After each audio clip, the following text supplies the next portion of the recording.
প্রিয় ছাত্রছাত্রী, আজকে আমি 3D জিওমেট্রি স্ট্রেট লাইন শুরু করব। তার আগে আজকে আমি ভেক্টরের ডিআর নিয়ে একটু আলোচনা করব, কেননা 3D জিওমেট্রিতে ভেক্টরের প্রচুর প্রয়োগ আছে। তো আগে আমি স্ট্রেট লাইনের ডিআর এবং ডিসি নিয়ে আলোচনা করেছি। আজকে ভেক্টরের ডিআর নিয়ে আলোচনা করব। অ্যাকচুয়ালি কোন একটি সরলরেখা এবং সেই সরলরেখা বরাবর একটি ভেক্টরের ডিআর একই হবে, যেহেতু সরলরেখাটি অক্ষত্রয়ের সঙ্গে যা কোণ করবে ভেক্টরটিও অক্ষত্রয়ের সঙ্গে তাই কোণ করবে। এখন দেখা যাক দুই বিন্দুগামী কোন সরলরেখার বরাবর কোন ভেক্টরের ডিআর কি হয়, বা এমনিতে কোন ভেক্টরের ডিআর আমরা কিভাবে নির্ণয় করব। তো প্রথমে আমি অক্ষ তিনটে এঁকে নিই।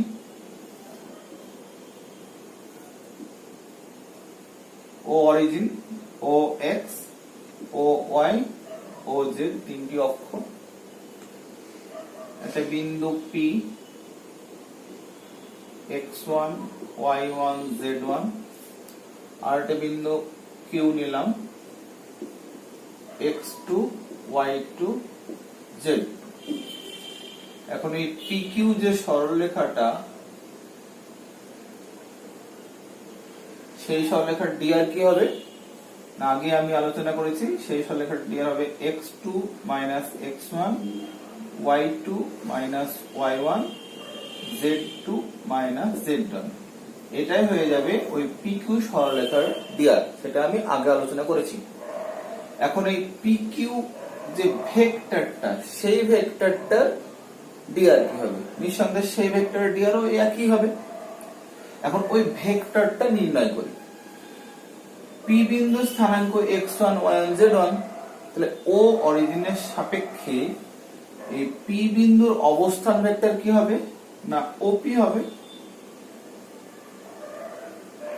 নিঃসন্দেহে ওপি হবে পি বিন্দুর অবস্থান ভেক্টর। এখন এক্স অক্ষ বরাবর যদি একক ভেক্টর আই হয়, ওয়াই অক্ষ বরাবর যদি একক ভেক্টর জে হয়, এবং জেড অক্ষ বরাবর যদি একক ভেক্টর কে হয়, তাহলে পরে এই ওপি যে ভেক্টরটা সেটা কি পাবো না, ওপি সমান পাবো x1i plus y1j plus z1k। ওকে, একই রকম ভাবে এই কিউ বিন্দুর অবস্থান ভেক্টর কি হবে না, ও কিউ হবে। তাহলে ও কিউ যুক্ত করে দিই।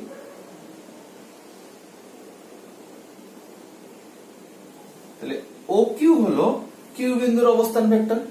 তাহলে ও কিউ কি হবে, ওপি হলো এটা, ও কিউ হবে x2i plus y2j plus z2k। এখন তাহলে PQ যে ভেক্টরটা সেটা কি হবে না, PQ ভেক্টর হবে OQ মাইনাস OP, তাই তো? ভেক্টর যোগসূত্রে কি পাই না, OP প্লাস PQ সমান OQ হয়। তাহলে PQ সমান হবে OQ মাইনাস OP। তাহলে OQ থেকে OP বাদ দিলে আমরা পাবো x2 minus x1i plus y2 minus y1j plus z2 minus z1k। এবার দেখো, লক্ষ্য করো, একটু আগে যেটা দেখলাম যে x2 minus x1, y2 minus y1, z2 minus z1, যেটা কিনা PQ সরলরেখা তথা PQ ভেক্টরের ডিআর। আর PQ যে ভেক্টরটা পেলাম, সেই ভেক্টরটা হলো x2 minus x1i, y2 minus y1j plus z2 minus z1k। তাহলে এইগুলো অর্থাৎ i j k এর সহগগুলোই হলো ওই ভেক্টরের ডিআর। অর্থাৎ কোন ভেক্টর, সাপোজ আমি যদি আর একটা ভেক্টর ধরি a i plus b j plus c k হয়, তাহলে এই ভেক্টরটার ডিআর নিঃসন্দেহে a b c হবে। তাহলে আমরা বলতে পারি কোন ভেক্টরের ডিআর হলো ওই ভেক্টরটার i j k এর সহগগুলো। অর্থাৎ ওই ভেক্টরটির x y এবং z অক্ষ বরাবর যে স্কেলার উপাংশ পাবো, সেই উপাংশগুলোই হলো ওই ভেক্টরের ডিআর। ওকে,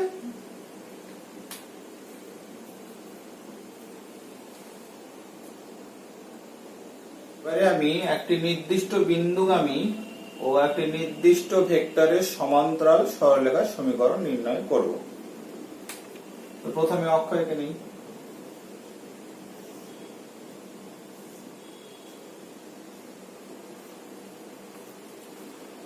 ও এক্স ওয়াই জেড, ধরে একটা নির্দিষ্ট বিন্দু এ যার অবস্থান ভেক্টর হলো এ, আর একটা ভেক্টর বি যেটা এই বরাবর গেছে ধরে নিলাম। তো আমি একটা সরলরেখার সমীকরণ নির্ণয় করবো যেটা এ বিন্দু দিয়ে গেছে এবং বি ভেক্টরের সমান্তরাল। তাহলে পরে এই রূপ একটি সরলরেখা হবে।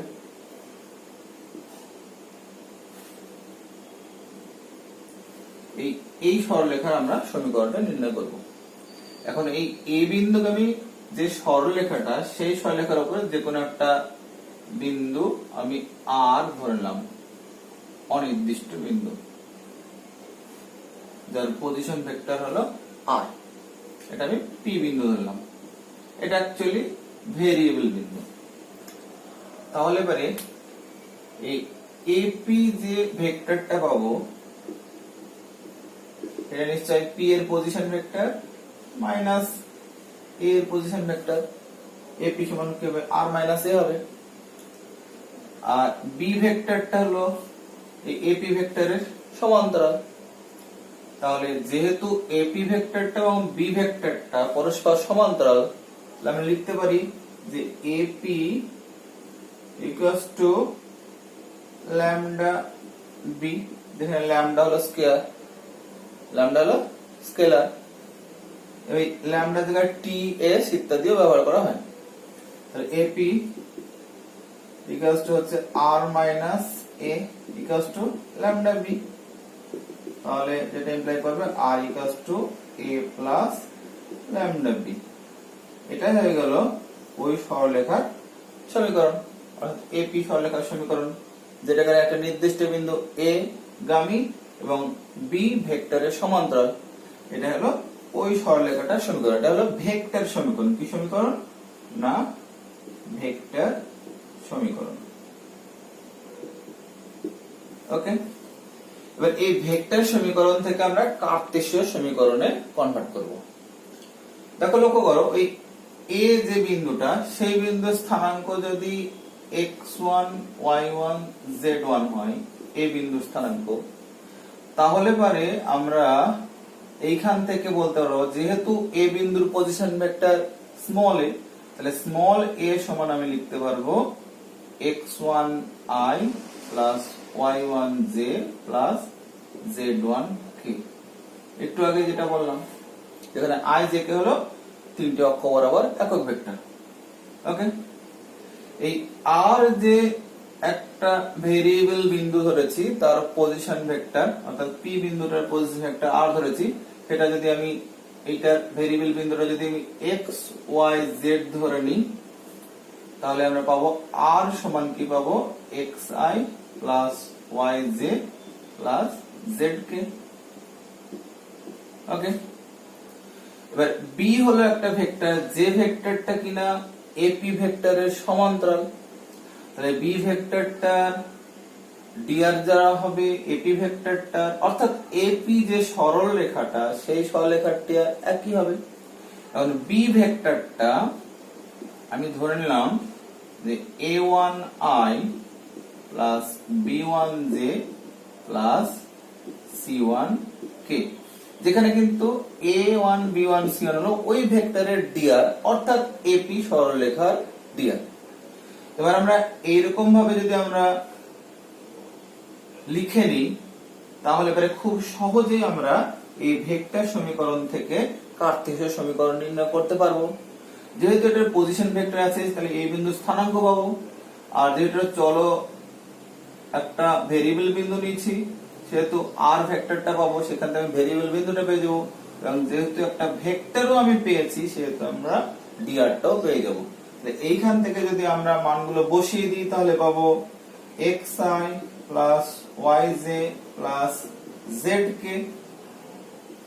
equals to x1i plus y1j plus z1k plus lambda into a1i plus b1j plus c1k.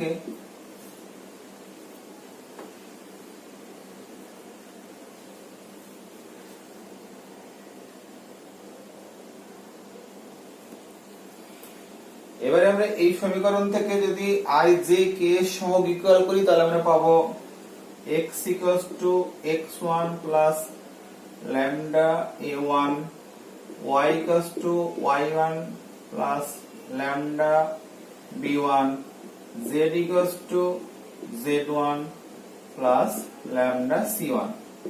এটা হলো সরলরেখার প্যারামেট্রিক ইকুয়েশন। এই সমীকরণগুলো হলো সরলরেখার প্যারামেট্রিক ইকুয়েশন। প্যারামেট্রিক সমীকরণ। দেখেন এখানে ল্যামডাটা হলো প্যারামিটার। ওকে, এইখান থেকে আমরা কি পাবো না, দেখো লক্ষ্য করো যে x1 x minus x1 by a1 equals to lambda হবে, y minus y1 by b1 equals to lambda হবে এবং z minus z1 by c1 equals to lambda হবে। তাহলে এটাই হয়ে গেল কি ওই সরলরেখার কার্তেশীয় সমীকরণ, যেটাকে বলা হয় সিমেট্রিক ফর্ম। এটা হলো প্যারামেট্রিক সমীকরণ, এটা হলো সিমেট্রিক আকারে কার্তেশীয় সমীকরণ। ওকে, যেখানে x1 y1 z1 অর্থাৎ x1 y1 z1 একটা নির্দিষ্ট বিন্দু আর a1 b1 c1 হলো ওই সরলরেখাটার dr, অর্থাৎ কোন সরলরেখার একটা নির্দিষ্ট বিন্দু এবং সেই সরলরেখার dr যদি আমার দেওয়া থাকে তাহলে খুব সহজে আমি সমীকরণটা নির্ণয় করে নিতে পারবো। ওকে, যদি এরকম আমরা ধরি যে একটা সরলরেখার dr 1 2 3 এবং সরলরেখাটি মূল বিন্দুগামী অর্থাৎ 0 0 বিন্দুগামী, তাহলে সমীকরণ কি হবে না x minus 0 by 1 equals to y minus 0 by 2 equals to z minus 0 by 3 equals to কিছু একটা স্কেলার হবে। এটা না লিখলেও হয়, এটাই সমীকরণ হয়ে যাবে কি ওই সরলরেখার সমীকরণ যেটা এখানে মূল বিন্দুগামী এবং dr হলো 1 2 3। ওকে,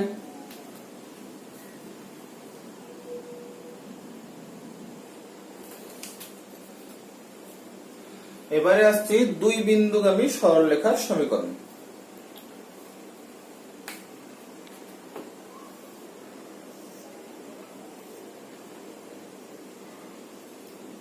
ও এক্স ওয়াই জেড, তো একটা বিন্দু এ আছে যার পজিশন ভেক্টর হলো এ, আর একটা বিন্দু বি আছে যার পজিশন ভেক্টর হলো বি। ওকে, তাহলে আমরা এ বি সরলরেখার সমীকরণ নির্ণয় করব। এখন এই এ বি যে ভেক্টরটা, সেই ভেক্টরটা কি হবে না বি মাইনাস এ, তাই তো? তাহলে পারে আমরা যদি আগের নিয়মেই করি, আগের পদ্ধতিতে, যে একটি নির্দিষ্ট বিন্দু এ গামী অথবা বি বিন্দুগামী এবং এ বি ভেক্টরের সমান্তরাল সরলরেখার সমীকরণ, তাহলেই হয়ে যাবে।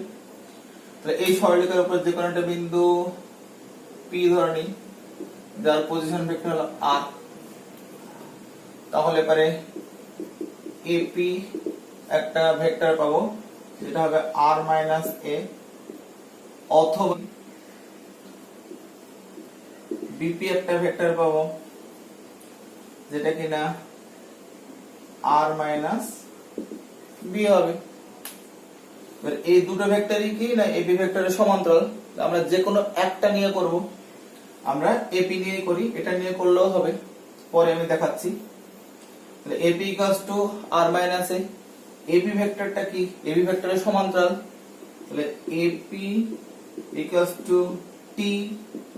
এবি আমরা লিখতে পারি যেহেতু এপি এবং এবি পরস্পর সমান্তরাল, এখানে কোইনসাইডই আছে, তাহলে AP equals to T AB লিখতে পারি। এখান থেকে আমরা লিখতে পারি কি R minus A equals to T B minus A. Okay, এটা ইমপ্লাই করবে R equals to A plus T B minus T A, অর্থাৎ এরকম দাঁড়ালো A 1 minus T plus T B. Okay, তাহলে এটাই হয়ে যাবে ওই এ বি সরলরেখার ভেক্টর সমীকরণ। অথবা যদি আমি বিপি নিয়ে করি তাহলে সেক্ষেত্রে কি হবে, বিপি সমান ল্যামডা এবি হবে, যেহেতু ওটা সমান্তরাল। তাহলে এবারে R minus B equals to কি পাবো,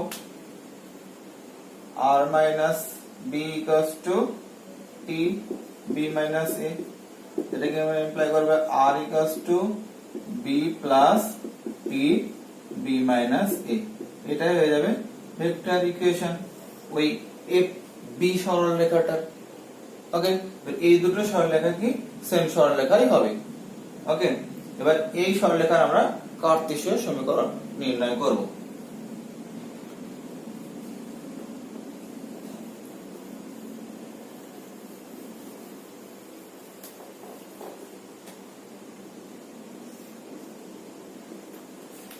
আমরা ভেক্টর সমীকরণ কি পেলাম না, r equals to a plus b minus a t, অথবা r equals to b plus lambda b minus a, দুটোই হয়, এটাও এটাই একই সমীকরণ আসবে। এবার এখান থেকে আমরা কার্তেশীয় সমীকরণ নির্ণয় করব। ধরি যে a বিন্দুটা যার পজিশন ভেক্টর a লেখা আছে, সেই বিন্দুর স্থানাঙ্ক আমি ধরলাম x1 y1 z1। ওকে, বি বিন্দুটা যার পজিশন ভেক্টর b লেখা আছে, সেই বিন্দুর স্থানাঙ্ক ধরলাম x2 y2 z2। ওকে, তাহলে a b যে ভেক্টরটা b মাইনাস a, নিশ্চয় এটা হবে x2 minus x1 I plus y2 minus y1 j plus z2 minus z1 k। ওকে, এখন যেহেতু a বিন্দুর পজিশন ভেক্টর স্মল a, যার স্থানাঙ্ক হলো x1 এবং z1, যদি i j কে x অক্ষ y অক্ষ এবং z অক্ষ বরাবর যদি একক ভেক্টর হয়, তাহলে a ভেক্টরটা কি হবে না x1i plus y1 j plus z1 k। একই রকম ভাবে b ভেক্টরটা কি হবে x2i plus y2 j plus z2 k। ওকে, তাহলে এবারে যদি আমি এই সমীকরণে বসাই তাহলে পাবো, আর r হলো একটা পরিবর্তনশীল বিন্দু, যার স্থানাঙ্ক আমি ধরে নিই x y z, r বিন্দুটা, তাহলে r যে ভেক্টরটা হবে সেটা কি হবে xi plus yj plus zk হবে। ওকে, এই সমীকরণ থেকে কি পাবো না xi plus yj plus zk equals to x1i plus y1j plus z1k plus t into x2 minus x1i plus y2 minus y1j plus z2 minus z1k। এই সমীকরণ থেকে যদি উভয় পক্ষ থেকে i j k এর সহগ বিকল্প করি তাহলে পাবো x equals to x1 plus t into x2 minus x1, y equals to y1 plus t into y2 minus y1, z equals to z1 plus t into z2 minus z1। এবারে t টাকে যদি eliminate করি, প্রথম থেকে পাবো x minus x1 by x2 minus x1 equals to t পাবো, equals to y minus y1 by y2 minus y1 equals to z minus z1 by z2 minus z1 equals to t হবে। এবারে দ্বিতীয় সমীকরণে বসাই তাহলে আমরা কি পাবো না x minus x2 by x2 minus x1, y minus y2 by y2 minus y1, z minus z2 by z2 minus z1 equals to lambda পাবো। দুটোই একই সরলরেখার সমীকরণ হবে, অর্থাৎ এটাও হবে অথবা এটাও হবে। যেখানে x1 y1 z1 এখানে বাদ দিয়েছি, x minus x1 y minus y1 z minus z1 ধরেছি, ওখানে x minus x2 y minus y2 z minus z2 ধরেছি, নিচে dr টাই আছে। তাহলে যে কোনো দুটো নির্দিষ্ট বিন্দুগামী সরলরেখার সমীকরণ আমরা নির্ণয় করতে পারবো। যদি ভেক্টর আকারে দেওয়া থাকে, পজিশন ভেক্টর আকারে, তাহলে আমরা ভেক্টর সমীকরণ নির্ণয় করতে পারবো। আর যদি কার্তেশীয় আকারে অর্থাৎ স্থানাঙ্ক যদি দেওয়া থাকে সেই ক্ষেত্রে আমরা নির্ণয় করতে পারবো। ওকে, একটা এক্সাম্পল ছোট নেওয়া যাক।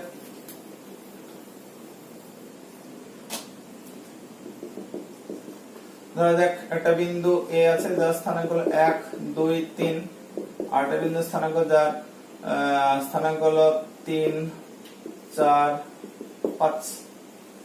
তাহলে পরে এ বি যে সরলরেখাটা পাবো সেই সরলরেখাটা ডি আর কি পাবো না 2 3 থেকে 2 বদলে 2, 4 থেকে 2 বদলে 2, 5 থেকে 3 বদলে 2, এটা হলো ডি আর, বা এটাকে 1 1 1 ছোট করে নিতে পারি। তাহলে ওই এ বি সরলরেখার সমীকরণ কি হবে না x - 1/1 y - 2/1 z - 3/1। 1 2 3 এখানে 1 2 3 বসিয়েছি, = t লিখতে পারি বা নাও লিখতে পারি, অসুবিধা নেই। অথবা এরকম লিখতে পারি x - 3/1 অর্থাৎ এই বিন্দুর ক্ষেত্রে y - 4/1 z - 5/1 s লিখতে পারি। তাহলে এই দুটোই কিন্তু একই সরলরেখার সমীকরণ, দুটো কিন্তু সেম সমীকরণ, সেম সরলরেখার সমীকরণ। তাহলে আমরা যে কোনো দুটো নির্দিষ্ট বিন্দুগামী সরলরেখার সমীকরণ নির্ণয় করতে পারলাম 3D তে।